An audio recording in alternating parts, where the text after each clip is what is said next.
All right, welcome to the third podcast from Atlasklinikken. I'm here with Robert James Cooper. He's a chiropractor here at the clinic. And today's topic is breathing. Normally we do this in about 20 minutes.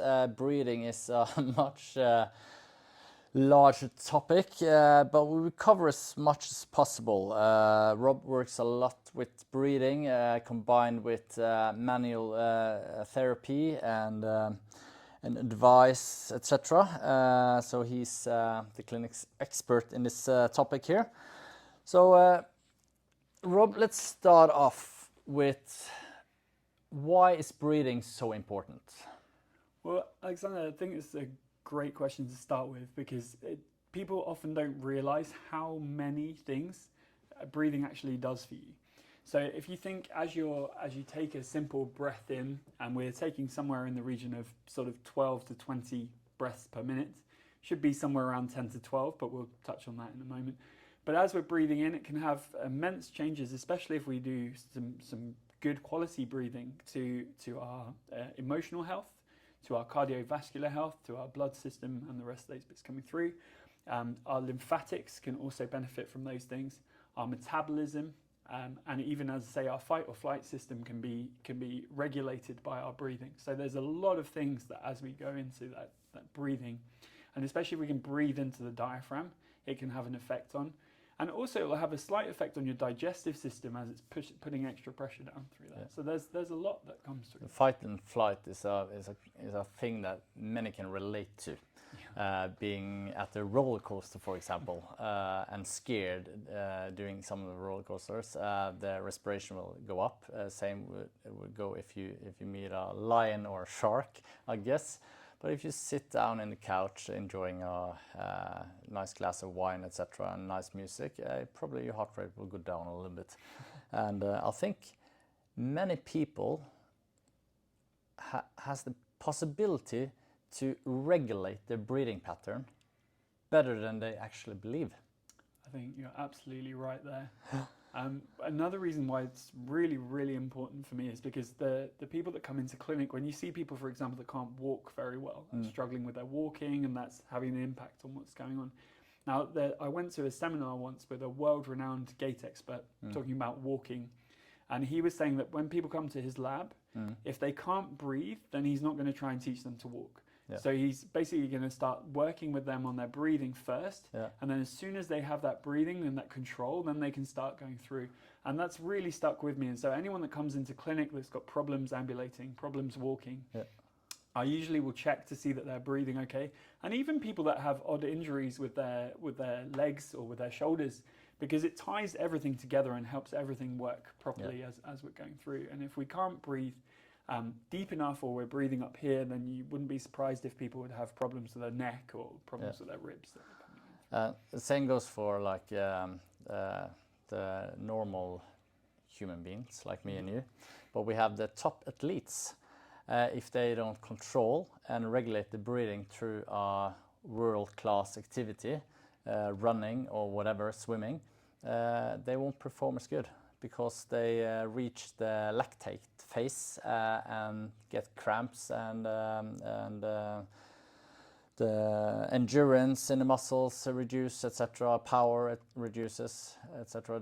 The consequences of not breathing properly is enormous. You see that with athletes when they get stressed when they're coming back from injuries as well. So when I was in England, I worked with quite a lot of rugby players, and you see them with the shoulder injuries. And if they were getting too stressed, then they'd of course compress the nerves and the blood vessels that are coming out through the thoracic outlet, as we call it, this area here. Yeah. And that would stop them having full function in those areas, and they would be more likely to get injured again. So something that we had to work on was them being able to relax that breathing even when they were playing, to stop that from happening. And now I've seen that with handball players whilst I've been in Norway as well. You touched on the breathing pattern, and I learned from physiotherapy school, at least that was back in 2000, 2001 or whatever it was. They said approximately 12 respirations per minute, and that's what you touched in on as well. There's some countries, without naming names, that wants to increase the number of respirations per minute. But in terms of the physiological process around breathing, can you, in simple terms, tell me and the audience what's going on when we breathe? So maybe it might help if we talk about what happens in the ideal situation, and then we can talk about what happens when people breathe perhaps incorrectly. So the ideal breath in should come in through the nose, especially as we sleep, incidentally. So breathing in through the nose, and then as we breathe in through the nose, our nostril hairs can actually filter out some of the different pathogens that are in the air. And we can also change that so it makes it easier effectively for us to get oxygen down into the lungs, into something called the alveoli, so they can change over with the carbon dioxide. Now, as that happens, we're going to get a dropping of the diaphragm. And as the diaphragm drops, as we mentioned before, there's going to be all sorts of changes, and there's going to be ability effectively acting like a pump for the vascular system, making the heart be able to work that much harder. So that's as you take a breath in.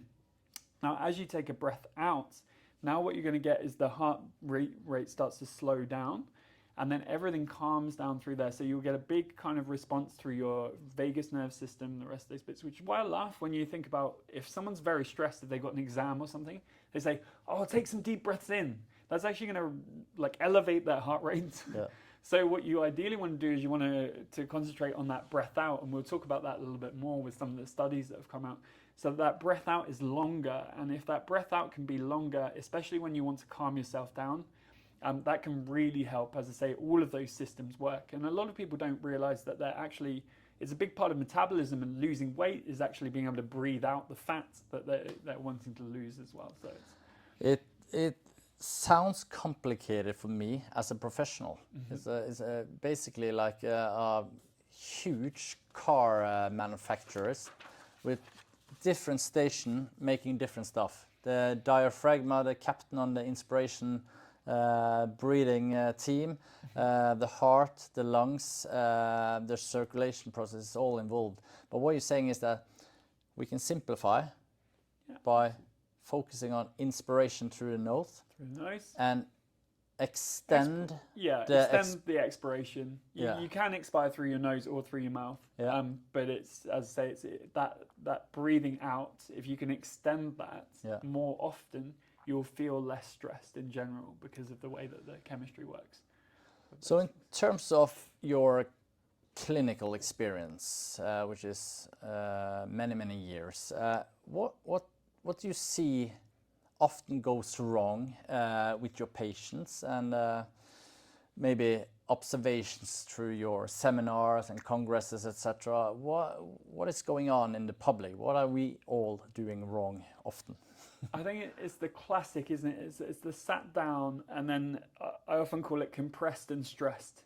It's like if you're coming into this position, if you're hunched over a laptop or a computer, and everything's going down here, especially after lunch, when ideally we want to be in that rest digest, but if we're trying to get something done before the end of the day, then we're not. And so if there's no opening up through there, everything's tense. And in doing that, we can't breathe here, so we start to breathe up here. And then you see all these different conditions. So you see people with nerve entrapments that are causing problems with their shoulders or their arms. You might see people that have an issue with an injury where they're hurting in their ribs. I had a guy just today actually where he's been very stressed, and as he's been very stressed, his ribs have been working really hard, and the muscles between his ribs, and they've just gotten jammed up. And so, as I say, as we're breathing, everything can change through there. If we start breathing up through this way, we start kind of hunching over and we start getting into those bits. And if you see kind of any small child breathe, as we were saying before, if you see any small child breathe, you'll very often notice that their stomach is going, it's coming in and out and in and out.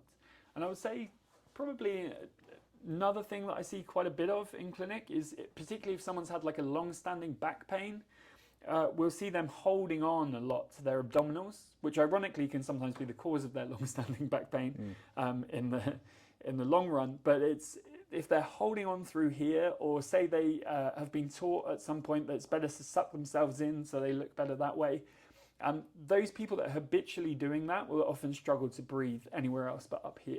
Yeah. And what I'm thinking, we have the diaphragm, which is like a rainbow.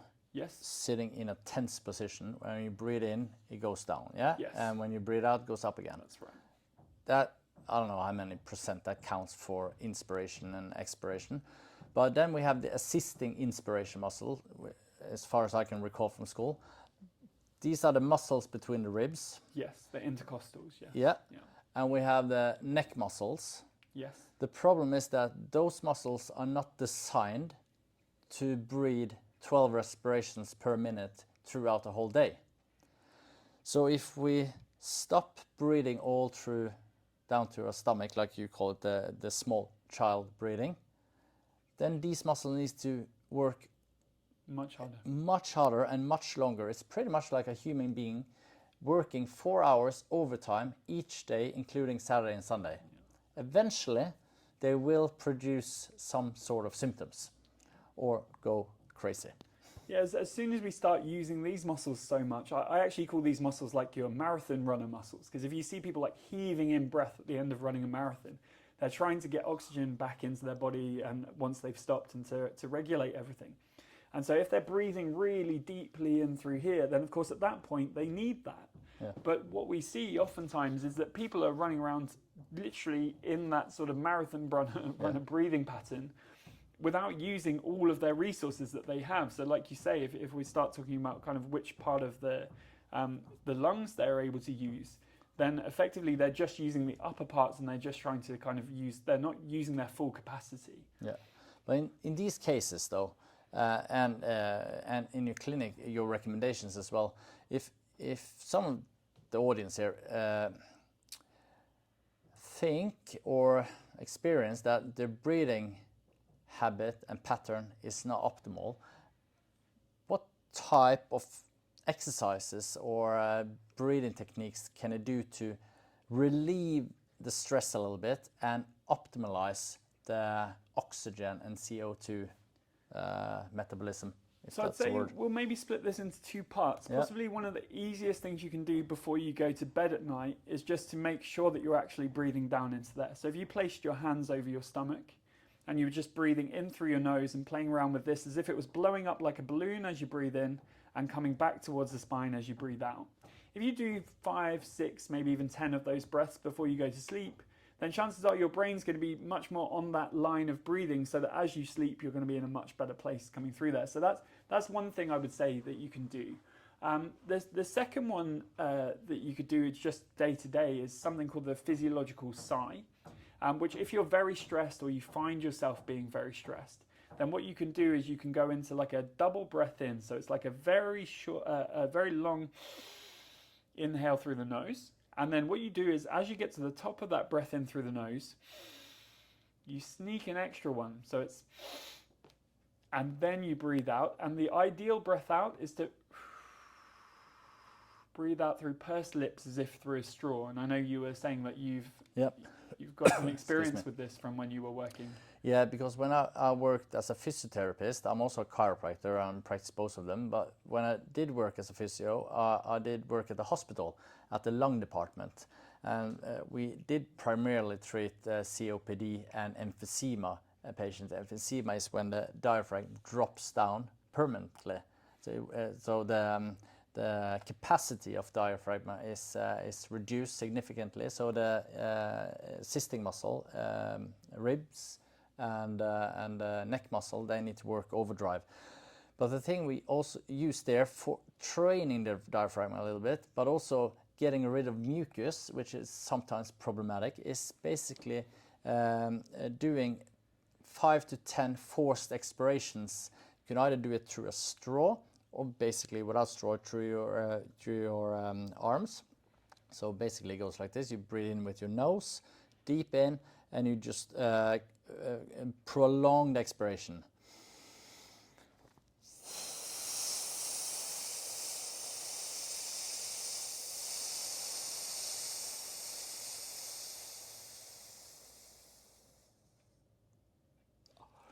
You empty yourself all the way out.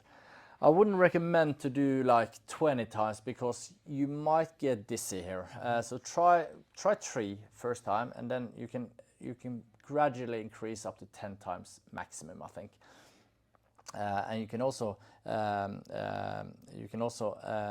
increase the difficulty level by reducing the diameter of the straw, so you make it more and more heavy. You can start off easy and then increase the difficulty level. But that helps for mucus and lung capacity, because the test they do at the hospital to measure the oxygen capacity is forced expiration. Yes. Breathe in, and through this PEP or PEF scan, don't remember exactly what the name is. Is that a type of spirometry? Yeah, or, yeah. Yes. And you get this score, which gives an indication of the capacity level of the lungs. So you can basically train this up again, also through forced expiration. That's good. That tallies in actually with some studies that I saw that they were talking about in the American College of Cardiologists. Yeah. In 2002, they were talking about how they were, if you were training your breath like that, if you didn't have, that the amount of changes that they saw again with the lymphatics of the body, with the blood flow, the venous return, lots of things, like as an added benefit to using that diaphragm. Yeah. So that makes sense that could have such a big... When I talk to my patients and try to explain how they train diaphragm, that's a little bit hard, but I think I've sorted it. Mm-hmm. Basically, if you do a biceps curl like this, the bicep will work on the way up, but it will also work if I put 20, 30 kilos here. I won't be able to lift it maybe, but I might keep it static. But if I put 50 kilos, I will gradually elongate the muscle, but it will be contracted all the way. The same goes with diaphragm.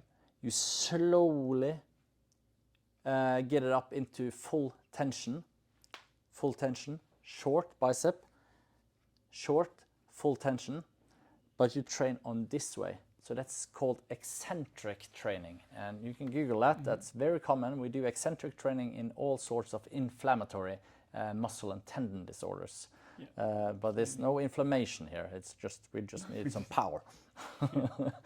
Yeah. And that kind of ties in nicely with when we talk to patients about the different, because a lot of patients aren't aware of the fact that your rib cage is really all around here and goes from above your collarbones, your first rib, all the way down to rib 12 here by the diaphragm. Yeah.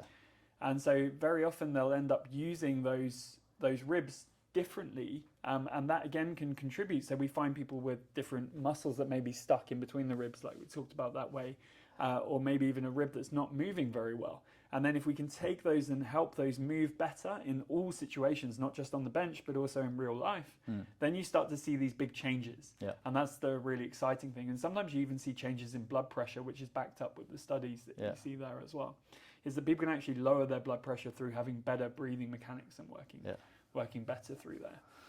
There must be a reason why yoga still exists. Absolutely. Primarily through breathing and positions, and it's been there. They knew a thing or two back then. They knew a thing or two, and then the Western people, they put it into a scientific context and steal from the yoga people, and they to claim all credit. Tell me a little bit more about the physiological thing around breathing. The function it has in cells, etc. This is way beyond my capacity or brain level, but try to simplify it for me, Rob. So I'd say the biggest kind of things that have hit home for me when I've been looking into breathing and things that surprised me actually are that oftentimes it's about being able to regulate the breathing so it's more consistent. And that tended to be, especially if you look at the studies, if the breathing's more consistent, then the person will feel less stressed, and it'll change something called heart rate variability, which helps you understand how people deal with stress. And so if you're seeing changes on that level, then you're starting to go, okay, well they've got a handbrake there that they can put on when they need to calm down, basically on those bits. So that's one thing. There's a really interesting, or a few really interesting studies that have found that actually there's changes in endothelial cells within the actual blood vascular system. And these are like cells that line the arteries. Okay. And effectively, what they do is they stop plaque from building up just coming into that. So if you have plaque building into that, that's what starts to cause people to have problems with blood delivery to the heart, for example, when people get things like angina and when people get other bits like that. But also if you have plaque build up somewhere else, so you have plaque build up in the brain or on the way to the brain, then of course people can get strokes and things. There's lots of... So good breathing can have a lot of preventive effects as well. Most of them not measurable, but for every day you're still alive, you've done a good job, I think. Yeah, and like you say, if you're out of your fight or flight physiology, I mean, a lot of people since Corona time have been very interested in what they can do for their immune system. Yeah. I mean, actually breathe effectively is one of the most amazing things you can do for your immune system. In terms of the brain, Rob, we always talk about the brain needs oxygen. I need oxygen to my brain. I need to go out to get some fresh air to my brain, etc. How's breathing affecting the brain's capacity to function? If people aren't breathing fully or they're breathing slower, then what we know is that the brain doesn't get as much oxygen. So you won't be able to think quite as clearly. You may not be able to get through. If you've ever been in a very tense situation where suddenly something's like the proverbials hit the fan, what you end up with this situation whereby you breathe in and out very quickly. And as you breathe in and out very quickly, you're not able to think very clearly. And it's only when you can calm yourself down and take a step back that you can actually start thinking clearly about the problem that's happening through there. And so most of that is because there's not enough oxygen coming up to the brain. And that's one of the things we look at is pulse oxygen in clinic to see how much oxygen is actually getting to the fingers.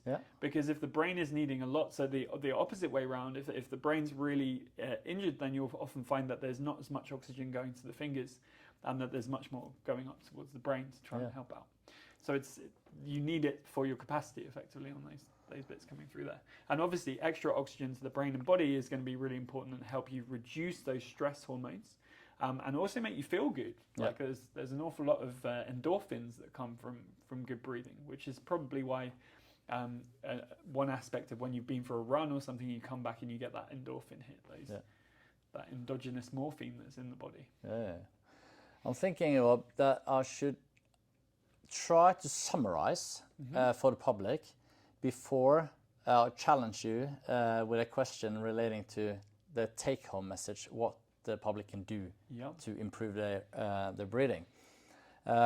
This is not my expertise topic, but I'll try to summarize, all right? What I've learned today is that we breathe approximately 10 to 12 times per minute, maybe a little bit more. That's a challenge for the public to count. Breathing is extremely important for the whole body function, including the brain, which is included in the whole body. We have certain muscles that are responsible for inspiration. The captain is the diaphragm, and the captain has some assisting workers, the intercostal muscle between the ribs and scalene and neck muscles. You probably have some, the breast muscle is probably a little bit in as well.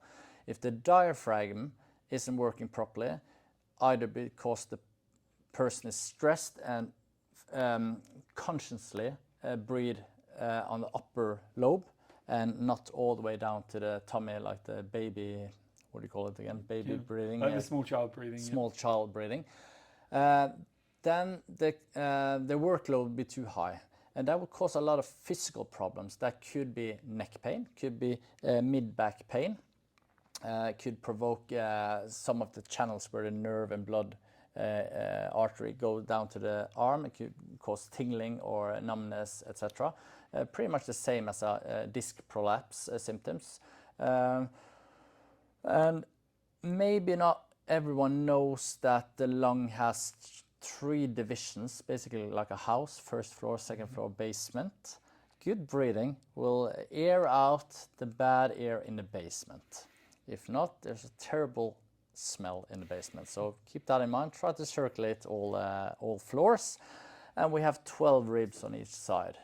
In terms of the microphysiology stuff with the endothelial cells, etc., I don't think I'm capable of summarizing, but I think that's fine as well. As I say, it's just physiological changes to give you an example from the research of what can happen. Yeah. And one thing to add to that summary is just that if people are breathing up through here, they can actually reinforce to their brain that they're in danger just by their breathing patterns. Yeah. And so if we can change that breathing pattern, the brain starts to realize, oh, hang on a minute, I'm safe in this situation. And again, that can then stop that release of chemistry. And we'll maybe talk about that when we start to talk about emotions and the rest of these things.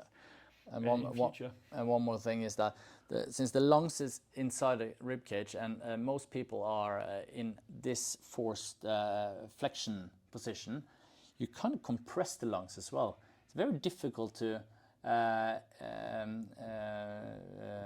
do you call it in English? Utnytta. To decompress or to fully. What's utnytta? Expand? Yeah, expand, but I think you know. It's difficult to fully expand the lungs and take advantage of the capacity the lungs have in this position. So you basically want to open up as well. Yes. To open up the rib in order to optimize for full capacity. So that could be a take-home message. Get the screen up higher so that you extend a little bit more. And let the job come to you so you can lean back a little bit instead of going straight into the laptop. And on that note, it's very helpful if people keep their knees lower than their hips when they're sitting down, so they can open up through that line as well. So you've got both ways that you can actually give yourself a bit of space for those lungs to work at their best, effectively. Give them a chance is what I would say. Yeah, that's good. One thing. In terms of